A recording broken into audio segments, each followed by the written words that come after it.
Saudi আরবে যথাযোগ্য মর্যাদায় ৫৩তম সশস্ত্র বাহিনী দিবস ২০২৪ উদযাপিত হয়েছে। এ উপলক্ষে গেল সোমবার ২৫ নভেম্বর সন্ধ্যায় সৌদি আরবের রিয়াদে বাংলাদেশ দূতাবাসের ডিপ্লোম্যাটিক কোয়ার্টারের কালচারাল প্যালেসে এক সংবর্ধনা অনুষ্ঠানের আয়োজন করা হয়। অনুষ্ঠানে প্রধান অতিথি ছিলেন সৌদি আরবের প্রতিরক্ষা মন্ত্রণালয়ের major general Ali bin Hamad Al Juhani. অন্যান্যের মধ্যে বক্তব্য দেন বাংলাদেশ দূতাবাসের charge d'affaires SM Rakibullah ও defence attache brigadier general Mohammad Rezaul Karim. Major general Ali bin Hamad Al Juhani বলেন, বর্তমানে বাংলাদেশ ও সৌদি আরবের মধ্যে দ্বিপাক্ষিক সামরিক সম্পর্ক সুদৃঢ় হয়েছে। ভবিষ্যতে এই সম্পর্কের ক্ষেত্র আরও প্রসারিত হবে বলে তিনি আশাবাদ ব্যক্ত করেন।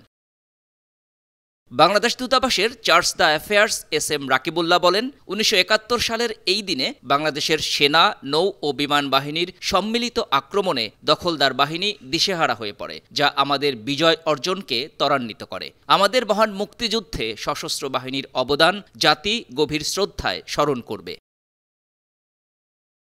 Defence attache brigadier general Mohammad Rezaul Karim স্বাগত বক্তব্যে বলেন, বাংলাদেশ সেনাবাহিনী সুগঠিত, আত্মবিশ্বাসী ও অত্যন্ত পেশাদার, যারা আমাদের সার্বভৌমত্ব রক্ষায় নিয়োজিত রয়েছে।